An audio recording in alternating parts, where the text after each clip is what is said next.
बिस्मिल्लाहिर्रहमानिर्रहीम। अहले सुन्नत के उलमा अवाम के नाम एक पैगाम है। कराची में एक सिस्टम है मदीनतुल इल्म इस्लामिक एकेडमी, जिसकी 6 ब्रांचें कराची में हैं और मेन ब्रांच शरीफाबाद के अंदर है कराची में। एक ब्रांच सुना है कि फैसलाबाद में भी खुल रही है।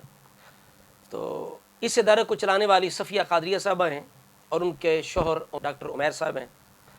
इस इदारे की सरपरस्ती शेखुल हदीस मोहम्मद इस्माइल ज़ियाई साहब फरमा रहे थे। कुछ अरसा से ज़ियाई साहब ने बरात का इज़हार किया है और तहरीरी तौर पर इस इदारे से अलहदगी का इजहार किया है।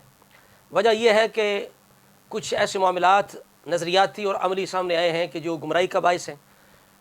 तो उलमाए किराम ने इस परेशानी के पेश नज़र एक हलफनामा तहरीर किया है, जिस पर कराची के 65 उलमाए अहले सुन्नत की तस्दीक़ात हैं और दोनों मियाँ बीवी से ये मुतालबा किया गया है कि आप हमें मुतमईन करें कि ये चीज़ें क्या आपके इदारे के अंदर हैं जो मसलक आला हज़रत रहमतुल्लाह तआला अलैह के ख़िलाफ़ हैं। चूँकि पहले वो मसलक आला हज़रत के मुताबिक चल रहा था, उलमा उसकी तस्दीक और तायद में थे।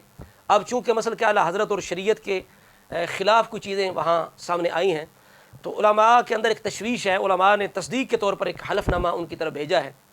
अभी तक उन्होंने उलमा को मुतमईन नहीं किया। मैं सबसे पहले तो इन दोनों मियाँ बीवी को गुजारिश करूँगा इनकी खिदमत में कि आप इस मामले को जल्दी हल करें, अहले सुन्नत को इस आजमाइश और फितने से बचाएं। चाहे मुफ्ती आज़म पाकिस्तान मुफ्ती मुनीबुर रहमान साहिब को दरमियान में लाएं।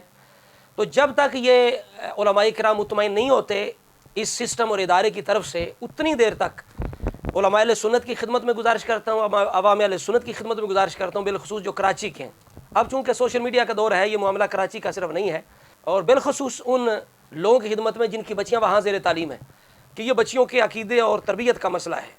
तो जब तक उलमाए अहले सुन्नत मुतमईन नहीं होते, ऐलान नहीं दोबारा करते, उतनी देर तक उस इदारे से कोई ताल्लुक़ ना रखें, अपनी बच्चियों को हटा लें।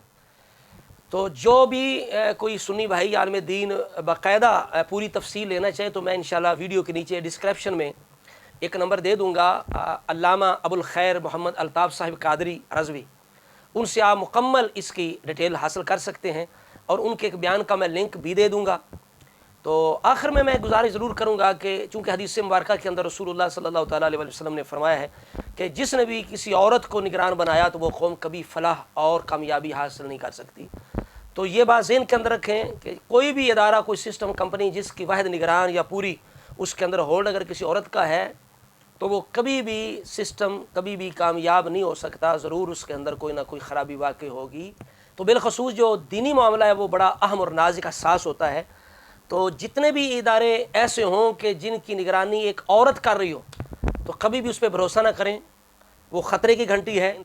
तो जब तक उलमा मुतमईन नहीं होते, वो इदारा अपनी सफाई पेश नहीं करता, उतनी देर तक इस इदारे से बिल्कुल तमाम जितने भी अहले सुन्नत के हज़रात हैं, अवाम हैं, वो और अलहदा रहें।